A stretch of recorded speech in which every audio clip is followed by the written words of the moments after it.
अवधूत चिंतन श्री गुरुदेव दत्त श्रीपादराजम शरणम प्रपद्ये. अध्याय 33.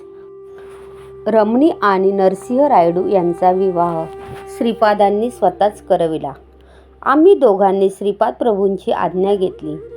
ते म्हणाले, बाबांनो, तुम्ही येथून निघून पिठिकापुरीस जावे.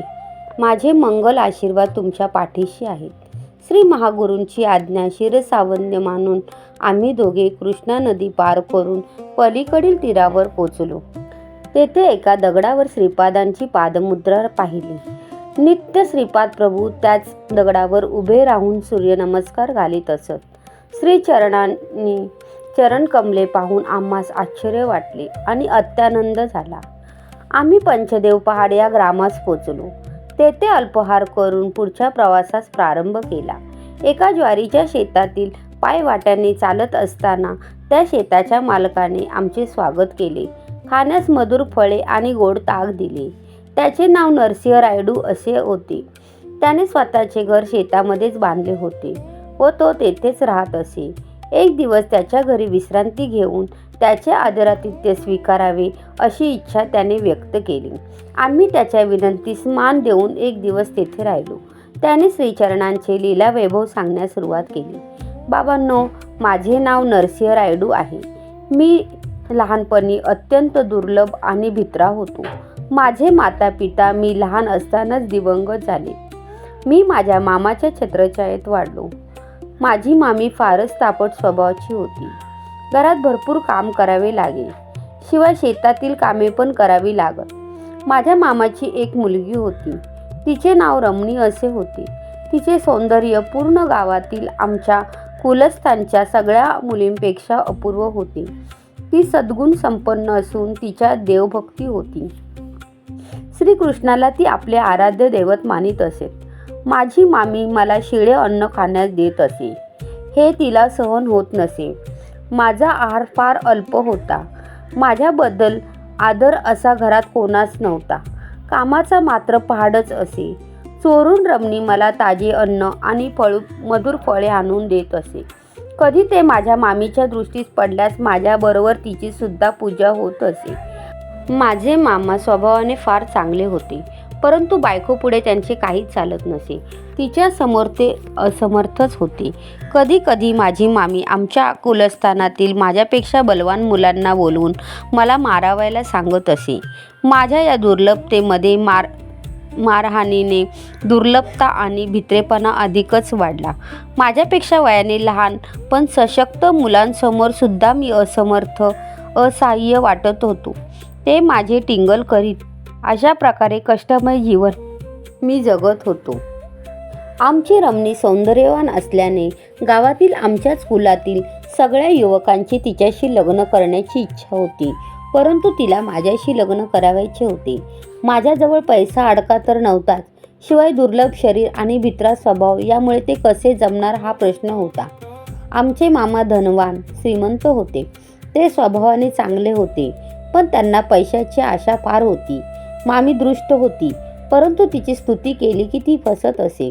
आमची रमणी कसेही करून मीच तिचा पती व्हावा अशी श्रीकृष्णाजवळ दररोज प्रार्थना करीत असे. एकदा आमच्या गावात एक ढोंगी साधू आला. तो कालीचा भक्त असून भूत, भविष्य आणि वर्तमान त्याला ज्ञान आहे असा साऱ्या गावात प्रचार झाला. त्याच्याजवळ भूत भविष्य जाणण्याची विद्या होती. गावात त्याने सांगितलेले भविष्य 100% खरे झाले होते. आमच्या मामीवर त्याने माया केली आणि तिला घरात कालीपूजा करावी असे सांगितले. सगळी तयारी करून घेतली. त्याने रमणीची पूजेतील कृष्णाची मूर्ती घराच्या बाहेर फेकून देण्यास सांगितली. त्या गोष्टीला मामीने होकार दिला. रमणी तळमळू लागली, विलाप करू लागली, परंतु सगळे काही व्यर्थ झाले. त्या ढोंगी साधूने पूजेस सुरुवात केली. अनेक कोंबड्यांचा बळी दिला. त्या कोंबड्यांच्या रक्ताने सारे देवघर भगवेनासे झाले. घरात माणसाची कवटी आणि स्मशान साधना सामुग्री सुद्धा ठेवण्यात आली. ती पूजा परिपूर्ण झाल्यावर या घरात एके ठिकाणी विशेष अपर धनलाभ होईल. त्या संपत्तीने या कुटुंबात ऐश्वर्य संपन्नता नांदेल असे सांगून त्या ढोंगी साधूने सर्वांचा विश्वासघात केला. त्या साधूस वशीकरण विद्या अवगत होती. त्या विद्येच्या साहाय्याने आमच्या रमणीचे शीलहरण करण्याचे त्याने योजले. त्यासाठी तो चित्रविचित्र पद्धतीच्या पूजा घरात करत असे. त्यामुळे रमणीची प्रकृती क्षीण होत गेली. तिच्या वागणुकीत पण फरक पडला. अर्ध्या रात्रीच्या वेळी ती रक्तपान करू लागली. कोंबड्या बकऱ्यांना मारून तिला ते रक्त देण्यात येत होते. तिच्या अंगात कालिका मातेचा प्रवेश झाला आहे. त्यामुळे ती रक्त पिते. रक्ताशिवाय माता शांत होत नाही आणि अपार संपत्ती पण मिळणार नाही. तिच्या अंगातील कालिका माता निघाल्यास ही कन्या पूर्ववत होईल असे त्या साधूने सांगितले. घरात बिभत्सपणाला ऊत आला होता. अचानक घरातील स्वयंपाक केलेले भांडे विहिरीत पडले होते. अर्ध्या रात्री घरात माणसांचे सापळे दिसत, तसे चित्रविचित्र आकार दिसत आणि अकराळ विकराळ आवाज ऐकू येत. आमचे घर स्मशानभूमीसारखे दिसत होते. त्या साधूला घरातून पेटाळण्याचे धैर्य आमच्या मामामध्ये नव्हते. हे कष्ट थोडे दिवस सहन केल्यास अपार संपत्ती मिळेल या आशेने मामी दिवस काढीत होती. एकंदरीत गोंधळून जाण्यासारखी आणि चिंताजनक परिस्थिती होती. अचानक एके दिवशी रात्रीच्या वेळी तो साधू रमणीजवळ गेला. तिचे वशीकरण झालेलेच होते. ती सांगितल्यासारखे ऐकेल आणि आपली इच्छा पूर्ण करील या विचाराने तो साधू तिच्याजवळ आला आणि तिच्या अगदी समीप गेला. रमणी जोरात ओरडली आणि जवळ असलेल्या एका वजनदार वस्तूने तिने त्या ढोंगी साधूच्या डोक्यात प्रहार केला. ती असे वर्तन करेल असे तिला सुद्धा वाटत नव्हते. वशीकरण केल्यावर सुद्धा व्यक्ती अशा प्रकारे प्रवर्तन कसे करते याचा साधूला उलगडा झाला नाही. श्रीपादांचे आर्तत्राण पारायण तत्व. दुसऱ्या दिवशी सकाळी एक गरीब ब्राह्मण याचक दारासमोर भिक्षेस आला. आमच्या घरी भूतप्रेतांचे जास्त वास्तव्य आहे. हवे असेल तर आपण त्यांना भिक्षारूपाने घ्या असे रमणी त्या ब्राह्मणाला म्हणाली. त्याला त्याने नकार दिला. त्या ब्राह्मणाचे मुखरविंद अत्यंत शांत आणि उज्ज्वल होते. आमचे मामा बाहेर आले आणि म्हणाले, आमच्या घरची परिस्थिती अत्यंत चिंताजनक आहे. त्या परिस्थितीच्या कारक दुष्ट शक्तींना आपण दान म्हणून स्वीकार करावा. तेवढ्यातच मामी पण बाहेर आली आणि म्हणाली, आमच्या घरात तुम्हाला देण्यास काही नाही. आमच्या घरचे दारिद्र्य आपण भिक्षा म्हणून स्वीकारावे. त्यावेळेस मी पण तेथेच होतो. मी म्हणालो, स्वामी, माझ्याकडे वंशपारंपरिक असलेले एक चांदीचे ताईत आहे. आपली संमती असेल तर तो ताईत मी अर्पण करतो. ते भिक्षा म्हणून स्वीकारावे. त्याचा त्याने स्वीकार केला. इतक्यातच ढोंगी साधू स्मशानातून माणसाचे कपाल घेऊन आला. तो अट्टहासाने म्हणाला, अरे भिक्षुक ब्राह्मण, तू नाकारलेस तरी मी ह्या मानव कपालाची भिक्षा घालीन. तिचा स्वीकार कर. त्या ब्राह्मणाने त्या भिक्षेचा अस्वीकार केला. तितक्यात आमच्या घरात एक दिव्य प्रकाश दिसला आणि तो भिक्षेस आलेला ब्राह्मण अदृश्य झाला. त्या दिव्य प्रकाशामुळे ढोंगी साधूच्या सर्व अंगाची भयंकर आग होऊ लागली. त्या प्रकाशातील किरण रमणीवर पडले आणि ती एकदम पूर्ववत झाली. मामीला पश्चाताप होऊन ती धरणीवर पडली. मामांना भीतीने सर्वांगास कापरे भरले. मला मात्र विपरीत धैर्य आले.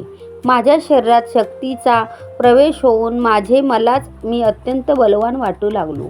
त्या मांत्रिकाच्या डोक्यातून सारख्या रक्तधारा वाहू लागल्या आणि त्याच्यातील सर्व शक्तींचा नाश झाला.